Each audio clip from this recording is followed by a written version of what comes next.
So by now, most of you guys know that Ultimate Freyna is coming out in just a few days. And here are 4 things you guys should be doing prior to her releasing. They're gonna have you one step ahead of everybody else who isn't doing this at this moment. We have 7 days before she comes out. We also got another sneak peek of her skin. And I'm telling you, her ultimate skin and the ultimate outfit that comes with her skin is going to be a hot seller. I can see so many people, even if they farm for Ultimate Freyna, will end up buying the skin on the side. So let's get into the 4 things you could be doing right now to prepare for Ultimate Freyna coming on October 10th. So the first thing I would recommend you doing is farming for 2 reactors.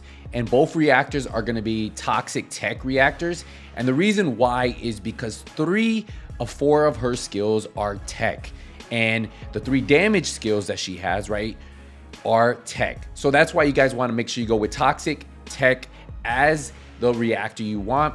Now for the weapon, you're going to want to go with Secret Garden and maybe Fallen Hope if it gets a buff. Again, Secret Garden just puts out a lot more damage because of the way pest control works, and I'll explain that in a second. Now, the first reactor I would recommend getting is a mobbing reactor. Currently, you see I have skill effect range and skill duration up.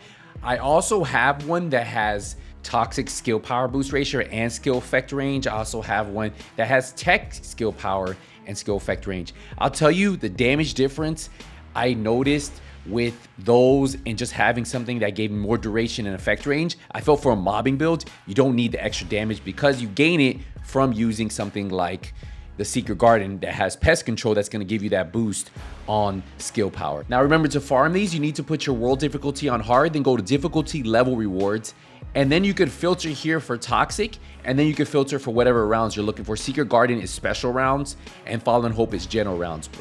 Right here this week, special rounds in Sterile Land. You can actually farm this mission right here, Weapon Processing Facility. This is actually a really good mission to do it. It's a better one of everything else you have here, and you have a chance of getting it. Now remember, there are 2 reactors you want to get. You want to have a mobbing one, and then you have a boss one. So the boss attributes you want to go with is Colossus damage and skill critical hit damage. And then the mobbing one, you guys can decide. You guys saw the one that I was using. The next thing you guys want to farm are energy activators. You're going to need at least 3. One's going to be used for your Secret Garden to raise your capacity. The next is going to be used for your Descendant. And then if you want to level up the Fallen Hope, well, you'll need another one. So you'll need 3 total. If you go to your access info page, you can see how you get all the materials for your energy activators. The next thing you're going to want to do is farm crystallization catalysts. Now you're going to need a ton of these. These allow you to add modules to your Descendants, to your Secret Garden, to your Fallen Hope, and remember, it lowers the cost by half if you have a max capacity module on there, so that allows you to be even stronger. Now farming these are pretty simple. If you follow the access info pages I'm showing you here, there are a ton of missions you guys can do for all of these. If you guys have questions on which is faster to get this piece or that piece, let me know in the comments. I'll try to answer those as best as I can. But most of the info is all there for you. And crystallization catalysts take 8 hours to craft. So what I recommend doing is, if you have to go to work or go to school, drop one off in the morning. When you get off of school, get off of work at night, pick one up and drop one off again. So always have enough materials for morning and night. That way you just log on for 5 seconds, you put the crystallization catalyst and you go on. Now, if you have more time throughout the day, you work from home or you don't have school that day, maybe you can even get 3 in. But ideally, 2 a day is perfectly fine. And with about 6 days to go from today, that's 12 total catalysts you could have ready for when Ultimate Freyna does drop. And you could start even working on your Secret Garden right now. Now, the 4th thing I would do is work on getting your Secret Garden complete. The reason why: Secret Garden has a special talent. When using a tech skill, it grants a unique ability, pest control with a set chance. When using a dimension skill, recovers custom resources with a set chance. So the reason why you want this is you have, remember, 3 tech skills, 2 of them that you spam a lot, your 1 and your 3. Now, what's good about this is there's a trigger rate of 50%. Now, this stacks up to 3 times.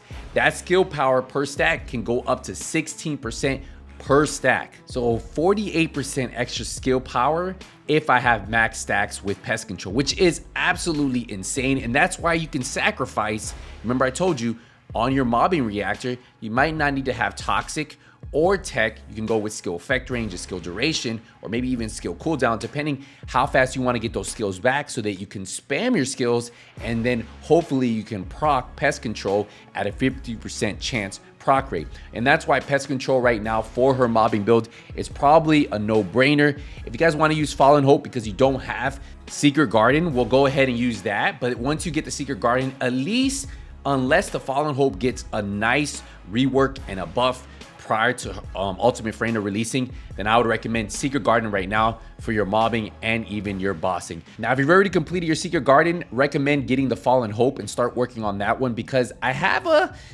prediction that maybe we get a nice little buff to this, because the unique ability is definitely a little weaker. I mean, a lot weaker than most. This trigger rate needs to be higher. They kind of need to rework this a little bit so it works better, because right now it's just falling behind. And the main person you would use this with obviously is Freyna, and if she's getting a huge buff and the Fallen Hope is just falling behind, well, everybody's just going to gravitate towards the Secret Garden. But again, I do have mine maxed out, and I have put quite a few catalysts in this, and I can't wait to see, or hopefully see, a nice little update to this. So to sum everything up, you're going to want 3 energy activators, 1 for the Secret Garden, 1 for your Descendant, obviously 1 for Fallen Hope, and then a ton of catalysts depending on how many of these weapons you want to level up, and then obviously enough for just Freyna, right? So Freyna is already awesome, right, guys. I'll tell you, I have a complete mobbing build on my basic Freyna, and she destroys content. And I was actually looking at the Transcendent modules, and I'm unsure if the Transcendent modules are going to make it a big difference. I think I'll probably still use Contagion over the new module for mobbing that comes with Ultimate Freyna, because of the way Contagion is. It's just so powerful, especially with the updates, that I see a lot of players sticking with Contagion on their mobbing builds. Now for your DPS, your attack, you may use that new ultimate attack, but again, there's already crazy boss builds out there right now for Freyna, and I currently have mine about 50% done on Freyna. I'm kind of waiting because I don't want to use any more catalysts, but if I get bored, I might actually build her all the way out and then rebuild out her ultimate, because her ultimate character, hey, I'm not gonna lie, looks pretty sick. But yeah, those are the 4 things I would recommend doing right now. You have about 6-7 days prior to this coming out. It comes out on the 10th. We are on the 3rd when this video is releasing. But again, if you guys just want to be one step ahead of everybody, this is what I would be doing, and this is what I'm currently doing. I've been doing for the last 2 weeks. I just ended up fully maxing out my regular Freyna because I got a little bit bored and I wanted to see her true power after her update. Yo, I love her. She's up there with one of my favorite Descendants, my main ultimate Viessa, and I think Ultimate Freyna might be taking her place very, very shortly, because I've been using regular Freyna a ton. But yeah, guys, hey, appreciate the support, appreciate the love. If you guys can leave me a thumbs up if you found this video useful, if it was helpful, and if you guys want to see more First Descendant content, make sure you guys subscribe. I'll see you in the next one. Hey, NothingButSkillz out.